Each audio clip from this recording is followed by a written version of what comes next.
There are many ways to prove that the UN and the climate change movement are lying to you, but the most obvious one involves communist China. This is not about climate. This is about crushing capitalism, restructuring the world, destroying the US economy and the United States and all the free world, and moving toward a multipolar new world order. Stay tuned and I'll tell you more.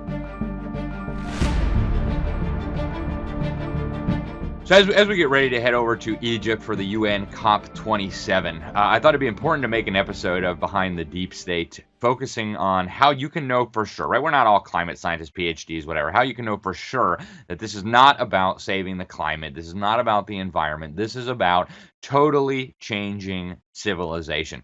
If the endless fleets of private jets and gas guzzling limos were not enough to show you that these people do not themselves believe the climate narrative, the situation with China is really all that you need to know to understand that we are being had, folks. This is a scam of highest order. Under the Paris Agreement, and this is critical, right? We had a team for the New American at the UN Climate Summit in Paris. We went through all of this with a fine-tooth comb. Under the Paris Agreement, Obama vowed to unilaterally, he didn't even seek Senate approval, ratification for this madness, but he vowed to slash American CO2 emissions by more than 25%, somewhere between 26 and 28% by the year 2025, using executive orders, executive edicts, and federal regulations.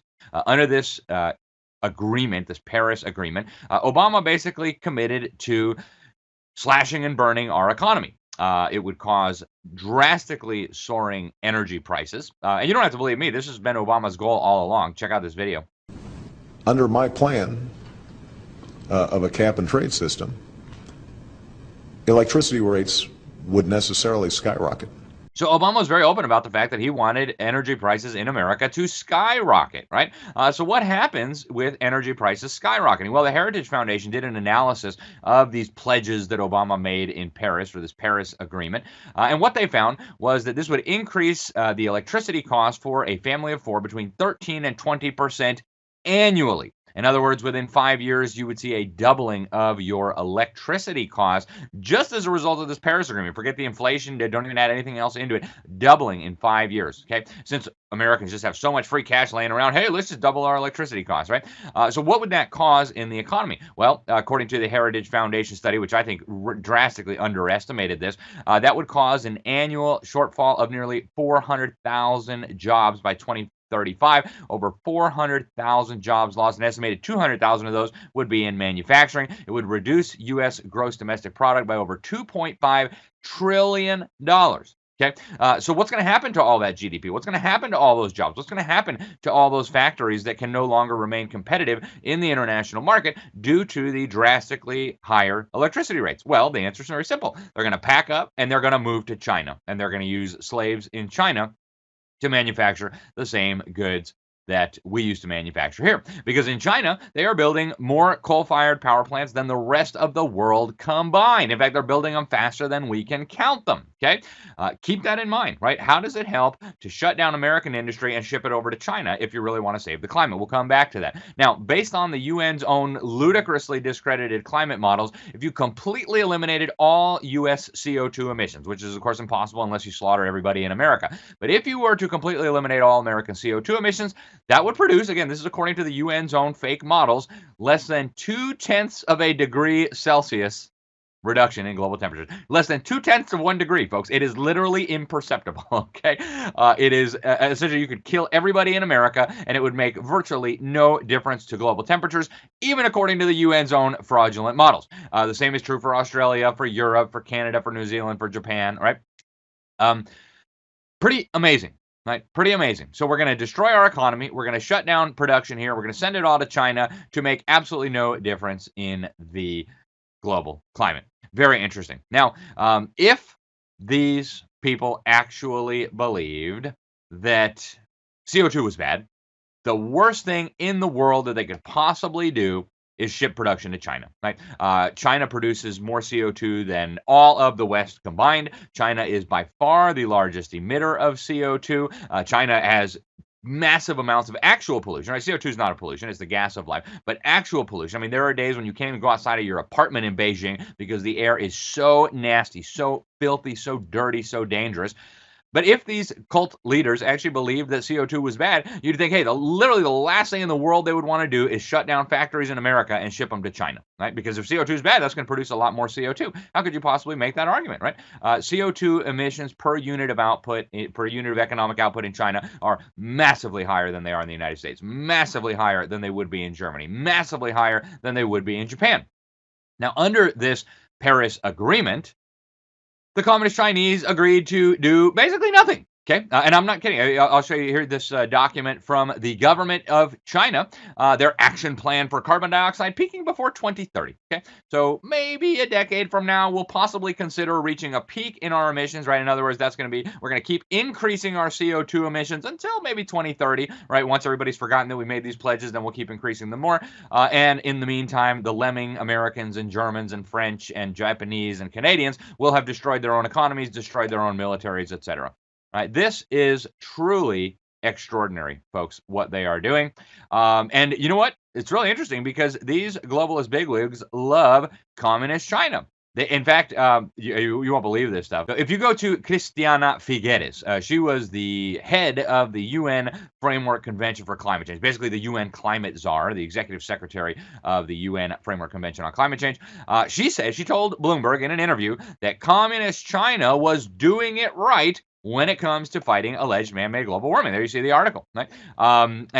Really interesting. My colleague, William F. Jasper, one of the best journalists on the planet, also a fellow senior editor at the New American, we were in Copenhagen at the 2009 Climate Summit, and we were there when the mass-murdering dictatorship in communist China was bragging that one of the ways they were fighting CO2 emissions was with their one-child policy, forcing parents not to have children, deliberately aborting unborn babies if a woman had already had a baby.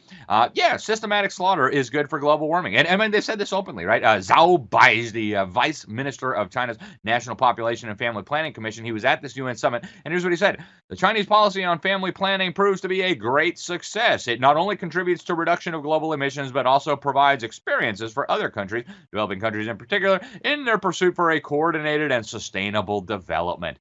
Yeah, killing lots of babies, forcing parents not to have children. That is how we're going to save the climate and have a sustainable life. Folks, this is what they're saying. Okay, this is what they say at these climate meetings.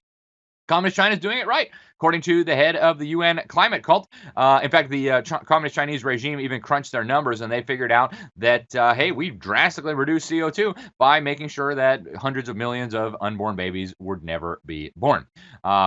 Pretty amazing, folks. Pretty amazing. Figueres also told Bloomberg that the Communist Party of China is able to implement its climate programs very efficiently because they don't have to deal with what she described as legislative hurdles like we have in the United States and other civilized countries where we have self-government and representatives to represent us. She blasted the political divide in the U.S. Congress that was slowing efforts to pass climate change legislation. Is very detrimental to the climate fight. Pretty amazing, folks. Now, numerous Western leaders have been very clear about how much they love the Chi-Coms. Klaus Schwab, the clown from the World Economic Forum, recruited by Henry Kissinger. And you've got global totalitarians in the West openly admitting this stuff, right? Here is Justin Trudeau bragging about how much he loves the communist Chinese system. In fact, it's his favorite system in the world. Watch. There's a level of admiration I actually have for China because their basic dictatorship is allowing them to actually turn their economy around on a dime and say we need to go green as fast as we need to start investing in solar. I mean, there is a flexibility that I know Stephen Harper must dream about of having a dictatorship that he could do everything he wanted. So no doubt that population control fanatics and nuts like Obama's pseudoscience czar John Holdren, author of Ecoscience, they love this stuff, right? They love this stuff. The idea that the communist Chinese system where we're going to murder lots of babies to save the climate is a really good idea. John Holdren, of course, again, Obama's science czar, he wrote in the book Ecoscience with another neo-Malthusian quack that forced abortions might be necessary to stop environmental damage. He also said we might put sterilizing agents in the water supply to forcibly sterilize American women, and if they behave themselves, maybe we'll give them the antidote so that maybe they can have one baby, maybe two, if they're really, really well-behaved slaves. So, Christiana Figueres, the same lady we've just been talking about, she actually admitted what was really happening here, folks. She said when she was promoting the UN Paris Accord, this is a direct quote, "This is the first time in the history of mankind that we are setting ourselves the task of intentionally, within a defined period of time, to change the economic development that has been reigning for at least 150 years since the Industrial Revolution." Okay, in other words, this is not about the climate, folks. This is about drastically transforming the economic model. Get rid of free markets, get rid of capitalism, and move toward communism, fascism, and technocracy. Even the chattering classes, the Kool-Aid drinking fools that promote this propaganda to the public know about this. Here's a tweet from Eric Holthaus, a climate alarmist who writes for Grist. Here you see what he says, right? We got to dismantle capitalism. That's what the UN says. Well, otherwise, we can't save the climate, right? Now, Joe Biden has continued to work with the Chi-Coms, right? They actually just signed a deal less than a year ago that said that the United States and China recall their firm commitment to work together and with other parties to strengthen implementation of the Paris Agreement. Oh, yeah. We're going to destroy the U.S. economy. The Chi-Coms are going to do absolutely nothing until maybe 2030. In the meantime, they're going to build a lot of coal-fired power plants. Folks, if you're not seeing through this now, I can't help you. Okay, this is just so obvious. It's so in your face. Of course, the Chi-Coms want to work with the United States to impose the Paris Agreement. It's all pain for the United States and all gain for the communist Chinese. What kind of fool would not want that if you are a mass murdering communist dictatorship and you want to destroy the country based on the idea of self-evident truth? God gave you rights. Government exists to protect those rights. Okay, basically, we're going to shut down our economy. We're going to ship our jobs, ship our factories, ship our productive capacity, ship our GDP, ship our technology over to China, and somehow that's going to save us from global warming by putting more CO2 in the atmosphere. Okay, you can probably see how absurd this is. This was obvious a decade ago. Donald Trump pointed this out on Twitter, right? He said the whole climate scam was invented to build up the Chinese economy. Pretty amazing. Okay, then when Trump threw the whole climate charade into disarray by withdrawing the U.S. from the Paris Agreement, the climate alarmists openly said China, the most polluted nation in the world, the biggest CO2 emitter in the world, is the new global climate leader. Look, here's the Guardian newspaper, one of the big far-left radical newspapers in the U.K. Interesting. Folks, this is not just a threat to our economic security, right? If we don't have an economy, of course, we don't have a military. You cannot have an advanced, powerful military without an advanced, powerful economy. And so they're destroying our economy and building up communist China's. And of course, that will lead to communist China having a more powerful military. Folks, I mean, it's hard to even contemplate, but I think the T word is appropriate here. Even the green stuff, right? Even the silly green stuff. Oh, you got to get rid of your normal electricity generation. You got to get rid of your normal cars. You got to go to green stuff. Solar panels, windmills. Who's going to sell us the ridiculous solar panels and windmills? Surprise, that's communist China again, right? Do you see how this works, folks? It is pretty amazing. Now, despite the phony hysteria about Russia from the Chi-Coms, this is also exactly what Vladimir Putin wants, okay? We reported at a recent UN climate summit, we were there, that the Kremlin, and we did this based on congressional documents, you can see them, that the Kremlin was funding phony green groups in America through a shell company in Bermuda called Klein Limited. This shell company was funneling the money to the Sea Change Foundation, which was, of course, demanding that Americans stop producing oil and let the Russians do all of the oil production. Isn't that cute, folks? Now, this should not be a surprise because we have Obama is quite literally a Marxist. Right? I co-wrote a book on this with several others. It's called Obama, Marxist Mole in the White House. And I contributed a chapter on South Africa. Obama was very open about the fact that Mandela, a known member of the Central Committee of South Africa, the head of the terrorist wing of the ANC, that's why he was put on the U.S. terrorism list by George H.W. Bush, was his inspiration for getting involved in politics. Okay? And anyways, by their fruit ye shall know them. It's pretty obvious what Obama was trying to do. And this should not be a surprise, right? The Secretary General of the United Abominations, Antonio Guterres, before he became the head of the UN, he was the head of the Socialist International, the largest alliance on the planet of socialist and communist political parties. They govern most of the nations on the planet, and in many cases, they're the top opposition party, and they have the blood of millions of people on their hands. Is anybody surprised that the Secretary General of the UN, a known proud socialist, a former member of the Socialist Party, would support global socialism under the guise of saving us from climate change. Many UN leaders have made this clear, folks. Otmar Edenhofer in 2010, he told Germany's NZZ Online Sunday, he was, by the way, the co-chair of the IPCC Working Group 3. By the way, IPCC, the Intergovernmental Panel on Climate Change, that's like the UN's top organization for climate pseudoscience.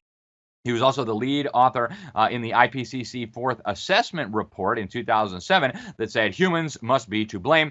This is what he said in this German publication. One must say clearly that we redistribute de facto the world's wealth by climate policy. He says one has to free oneself from the illusion that international climate policy is environmental policy. This has almost nothing to do with environmental policy anymore. And as if to confirm that, John Kerry is palling around with his mass-murdering communist buddies at the UN Climate Conference in Egypt. Here he is hanging out with mass-murdering communist dictator Nicolas Maduro, who incidentally has a $15 million bounty on his head by the Department of Justice. And of course, the Biden regime is begging them to produce more oil. They can't really, because they've ruined their economy so bad they can't even get the oil out of the ground. But they're begging them to produce more oil. So you shut down American oil production, you shut down American pipelines, you shut down drilling, exploration, and resource development on federal lands, and then you go beg mass-murdering communist dictators to produce more oil so we can send them more American dollars. Folks, this is obviously a scam. If you dig into the science, it's obviously a scam, right? CO2, carbon dioxide, the gas of life. Human emissions of CO2, for some perspective, make up a fraction of 1% of all the greenhouse gases naturally in the atmosphere. Water vapor is the overwhelming majority, like 95+%. CO2 is the gas we exhale. I was talking to Dr. Happer, Donald Trump's climate advisor, physics professor at Princeton University. He and I spoke at a climate summit some years ago in Phoenix. He said the planet is starving for more CO2. He said plants are designed to live in an atmosphere with 4 to 5 times as much CO2 as we have right now. The whole idea that sea levels are rising, absolute lie. We interviewed Dr. Niels Axel Morner, one of the foremost global experts on sea level. He just passed away recently. He was one of the leading sea level experts for the UN IPCC, and he said, I can't put my name on this thing. This is garbage. You can't publish it. It's fake. It's a lie. They published it anyway. So, folks, we are being deceived, and all you really need to know, you don't even need to know the climate science. You don't even need to know the physics or the environmental pseudoscience underpinning this. All you need to know is if these people truly believed this, the last thing in the universe they would be doing is exactly what they're doing, shutting down our factories, shutting down our energy production, and rebuilding it in communist China, powered by coal-fired power plants. I'm Alex Newman. This is Behind the Deep State. Thank you for tuning in. Go to thenewamerican.com for much more coverage as you're watching this, as it's being released. We are almost at the UN Climate Summit, the UN COP27 in Sharm El Sheik, Egypt. I hope you will follow our coverage. Again, it's all going to be at thenewamerican.com. Tell your friends, share this out, folks. We are the only honest media outlet that I know of that is inside the UN COP27 climate conference. Tell your friends, tell your congressmen, tell your state legislators. We must get this information out. The fascist social media companies are trying to censor it. Don't let them. Thanks again. God bless you all. If you enjoyed this video, please make sure to subscribe, hit like, hit that little bell so that you'll be notified whenever we post new videos. And also, please make sure to share this video with your friends. Email's a great way to do it. Remember, there are powerful forces working to steal our freedom and destroy our country. We need to work together, expose those behind the deep state. Otherwise, you can kiss your liberties goodbye.